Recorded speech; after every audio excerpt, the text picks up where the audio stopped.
Hello everyone, welcome back to the channel. I am back again for another video. Today we are going to be obviously discussing the sacking of Mark Fotheringham. I'm going to give my take on it in a bit more detail. Obviously I know I did a live stream last night, but I was so unprepared about actually hearing that news. Obviously it was literally within the hour of when I went live, so I'm gonna give my honest thoughts about that, and obviously now being able to reflect and everything, and give more of an opinion about it, and then obviously we're gonna look at the early contenders for our next manager, and I'll also give you my choice of who I would actually go for if I was in charge of everything. But yeah. Before we do start, please make sure you smash the like, subscribe to the channel if you're new, and comment your thoughts down below. We're all relieved, aren't we, in terms of Mark Fotheringham going? But yeah, obviously, let me know your emotions about that, and also let me know who you want to come in as manager. It'd be good to hear from you all. But yeah, obviously, let's talk about Mark Fotheringham. I mean, for me, this was a complete and utter disaster from the very beginning, in my opinion. I think that, from how I see it, in terms of when he came in, he had this awful aura about him in terms of, he wanted to be too controlling of the players, and I just feel like, if you look at what's happened since, and looking at kind of version events of what's happened, he was a guy that really was harsh on the players, in my opinion. I think that, he talked the talk a lot of the time with everything he said, but we didn't actually see, any kind of, action, if you could say. There was nothing to back what he was saying up. The results have been shocking. The performances were getting worse, and we were going nowhere with this guy. So the fact that the club have actually acted now, a bit late, mind. He should have been gone weeks ago, in my opinion. But they've acted now, and yeah, it just comes as a huge relief for us all, to be honest with you. This guy was sending us to League One. If we would have kept him now, we have a real chance of staying up now. He's gone. But this appointment, of course, with the new manager has to be the correct one. It is absolutely massive. But yeah, his time at the club, Mark Fotheringham, he was the worst manager I've ever seen at the club. Completely out of his depth. His tactics, no tactics whatsoever. Strange substitutions. The way he set up teams, he never actually set up a team on merit. He always seemed to set up his team on anything other than form, and I don't get it. And I go back to it. I didn't particularly like the way he treated players, and what I mean by that is, if they made a mistake or two in a game, they had a bad game, he'd completely freeze them out. You look at Ben Jackson before the World Cup. He was playing every week, but then he wasn't performing. Maybe he made a few mistakes. He was out of the team, and we haven't seen him since. Look at Kamara. Kamara was involved in the squad, even if he was on the bench. He was still involved in the squad, and he's completely disappeared in terms of he's frozen him out. And with the Hoggy situation as well, he can deny all he wants, Mark, but I'm telling you now, there was definitely Mark and Hogg definitely had a bust up. There's no doubt about that in my mind. So yeah, he completely disrupted the dressing room. He's knocked the confidence of a lot of players, by the way. Now I'll go back to it. We have got a decent squad here, but he's knocked the confidence of some of our good players as well, playing people out of position. You only have to look at Tuesday night at Blackpool, against Blackpool. The starting lineup was the exact same one as to what we started at QPR against QPR in that first, obviously the start of the game. And that first half against QPR at home was the worst we've been all season, in my opinion. But yet he wasn't prepared to change anything up and actually change something from the starting line. So that pretty much summed it up for me. And like I said, the final straw was on Tuesday night, a game that was totally unacceptable. We dropped points in, no excuses. Down, we were playing against a 10-men Blackpool side for 45 plus minutes, and we still couldn't win. It's unforgivable. Losing the league twice, yeah, I'm sorry, but those players, you could tell those players wasn't playing for him. They knew he was clueless. They just couldn't motivate themselves with him because of the way he was with them. For me, looking from the outside, he seemed to be a guy that didn't really respect anybody that he could come up against. He was very much a guy that was very confrontational, liked that confrontation, and the players just didn't kind of, they didn't like him eventually, and I'm not surprised. As fan, I've never felt so disconnected with a manager before than this guy. In my time anyway. I've never seen anything like it. So yeah, I'm glad he's gone. It's a relief, and we're just gonna have to, we can now go to Wigan on Saturday. I feel a bit more confident about that game, and we can now fight to survive now without him, because, like I said, we had no hope with him in charge. He just had no idea what he was doing. His substitution as well on Tuesday night as well was very strange. Like I said, taking off Turton when he was playing very well. Throwing Headley into the deep end in a game that there's a time and a place to promote youth through the team, not in a game that you need to be winning. And especially in the circumstances, he made countless errors. He's, from the very first outset, he's just been the villain. He's just been the villain, and he's not ever wanted anything to do with us fans, but said that we're the best fans ever. The things that he were coming out with in press conferences and after games, I'm sorry, but just absolutely living in living in dreamland. It was as if he was trying to lie to himself about everything. He wasn't giving a fair reflection of the games. But yeah, ultimately, we had no way of, we didn't know, the players didn't believe in what he was doing, not surprised. The players didn't buy into what he was doing. The players didn't get on with him. And you've got to get on with the manager, in the dressing room. I just feel like that dressing room is very toxic. And I wouldn't be surprised if he's had a few words with a number of players in that team, to be honest with you. Even if it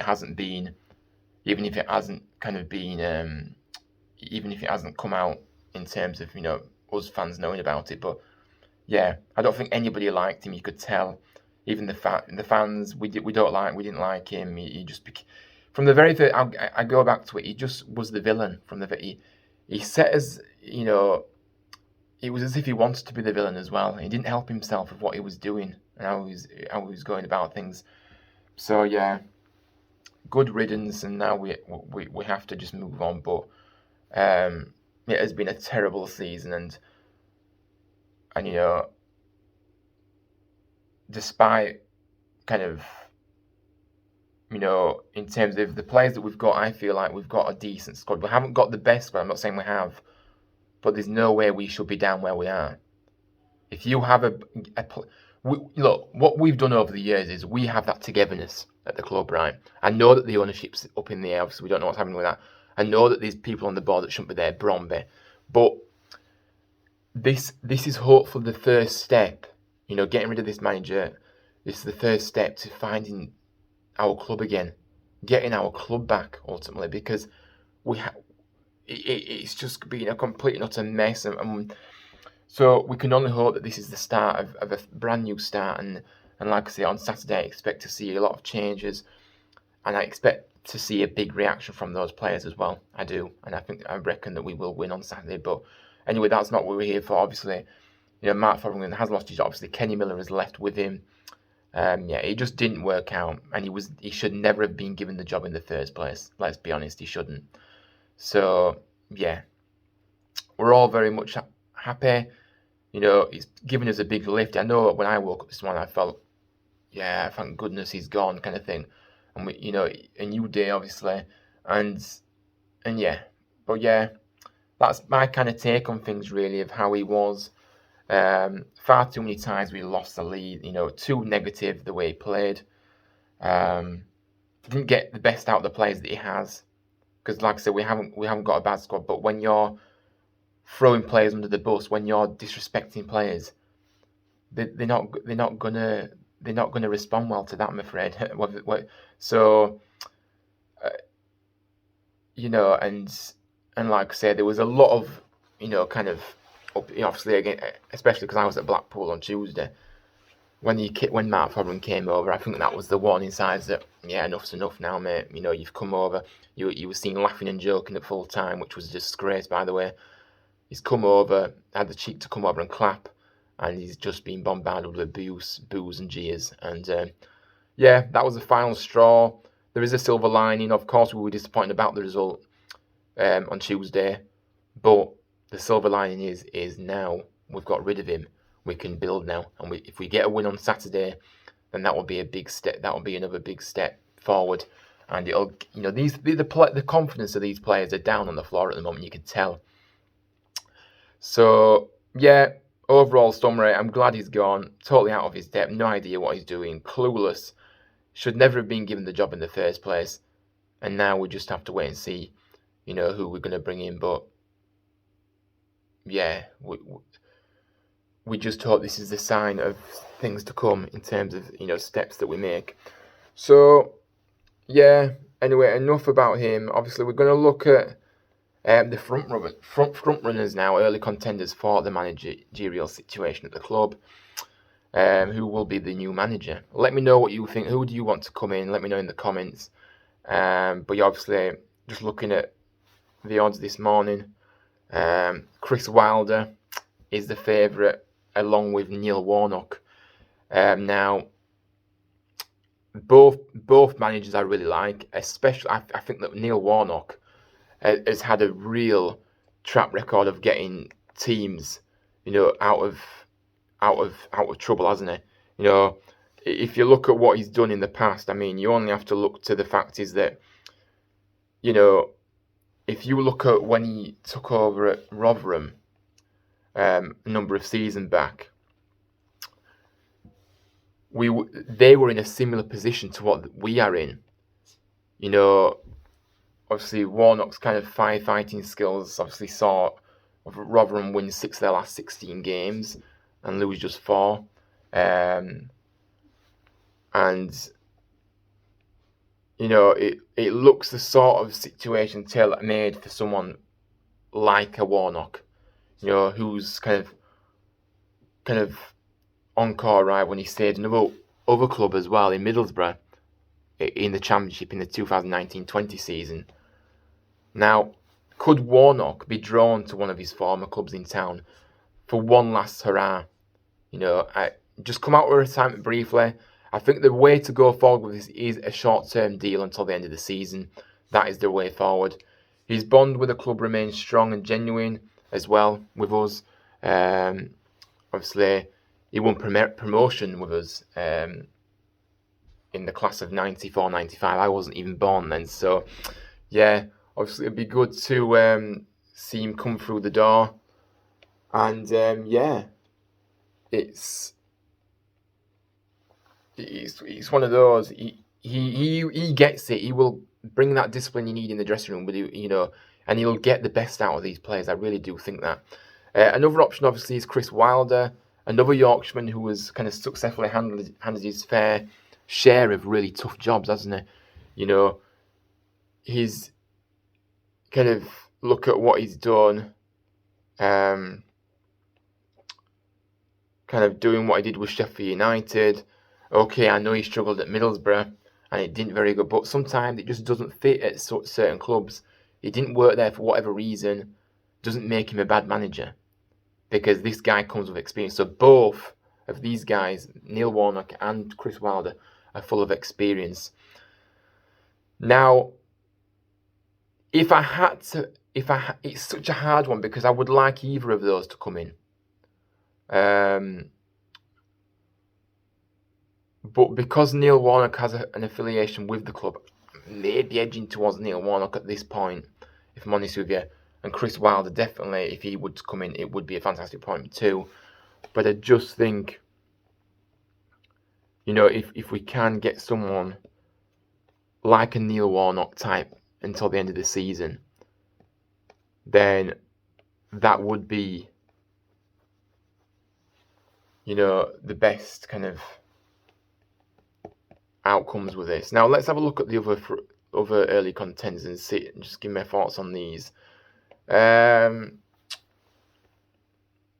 Scott Parker was mentioned. It wouldn't be a bad appointment. He's an outsider in the bets at the moment. I don't think I would go with him personally. I know he's got a bit of experience. I mean, if you look at this list, by the way, probably one of the outside picks for me. If we were to go this way, I wouldn't be too disappointed. I wouldn't mind this. Is Gareth Ainsworth, of course. We know his connection with Wycombe, and he loves Wycombe Wanderers. He is Mr. Wycombe Wanderers, if you could say so. He is really, in terms of what he's achieved with Wycombe under the budget he has. He's stayed loyal to Wycombe, though. That's the problem that we've probably got here. I don't necessarily feel like he will want to leave Wycombe anytime soon. And maybe he will want a fresh challenge, but I still think the connection he has with Wycombe, it will be very hard for him to leave that club. But he's a great manager, gets out the best of his players. He knows what he's doing tactically, and they love him at Wycombe. I know that obviously it's a step up from what he's been used to, Gareth Ainsworth, but he's a guy with pedigree. So he's definitely my outside pick if I had to choose somebody in the outsiders. Very respectful guy, and very, very highly thought of in the football world is Gareth Ainsworth for what he's done at Wycombe, achieving promotions, and he obviously achieved promotion to the Championship as well, didn't he, with Wycombe, unbelievably, and enjoyed his time even though it didn't work in that season a lot, obviously with the COVID situation as well. Obviously, I felt sorry for Wycombe because when they did get promoted, obviously it was the COVID season. That did make a big impact, and it does for those smaller clubs in the Championship if they don't have that backing. But yeah, Gareth Ainsworth, definitely wouldn't mind him. Other names being linked, like Frank Lampard, definitely not, I'm afraid. He's just not good enough, I'm afraid. I've never been convinced with Frank Lampard. Sam Allardyce is another name that's been mentioned. I'm not sure he's the answer. I mean, he is a type of Warnock style, isn't he? So, maybe. And of course, Steven Gerrard is without a job, but he seems to be off the list now. He was in at one point in the running, but not in the running, but in the shortlist in terms of the odds. But yeah, for me, it has to be Neil. Come on, Neil Warnock, come out of retirement for us and save us. He loves this club. He knows he's a Yorkshireman. He loves Huddersfield Town. He's had success here in the past. He has an affiliation with the club. Everyone will respect him. He's got that. He's one of these guys that is really respectful within the game. He's gained that respect over the years with what he's achieved. And I think even though he can be quite controversial. People say so anyway. I don't think he is. But I just think he's definitely the pick for me. He gets out the best of players. He'll add that level of dressing, level of confidence to the dressing room. He'll give confidence to the players. He's just an honest guy. He is an honest guy. But yeah, obviously that's kind of it. I don't want to keep rambling on, obviously, but yeah, we'll have to see how it develops over the next few days. And hopefully, in the next 24, 48 hours. I don't think we need to be acting quickly, but obviously Narcis Palach will be taking the team against Wigan, one of our assistants, and yeah, we've got that real connection with Narcis. Obviously, Chicho, that's the Spanish monotone there, Chicho. Yeah, he's always had a connection, with the fans. He's always been great with the fans. We love him. Paul Clement as well. They've got a good bond together, them two, Paul Clement and Narcis. So they obviously take the team on Saturday. So we're in good hands for now, but we do need to be making an appointment within the next week, I would imagine, to be honest with you. But yeah, that's my take on things. Obviously, yeah, Neil Warnock first and Chris Wilder second, just to clarify. But yeah, like I say, let me know who you want as manager in the comments down below. Please make sure you like the video, subscribe to the channel if you're new. Like I say, trying to get to 250 subscribers. That'll be good in the next few days if we can. Only about 8 or 9 away now. So yeah, like I say, if you are watching this, it would really mean a lot to me if you could subscribe. But like I say, it is free. And yeah, obviously I'll be back tomorrow night at 6 o'clock for the match preview ahead of our game this weekend against Wigan. So stay tuned for that. But yeah, thanks for watching, everyone. Thanks for listening. And yeah, I'll see you on the next one. As always, up the town, come on you Terriers. Let's fight for survival. Now he's gone. See you later.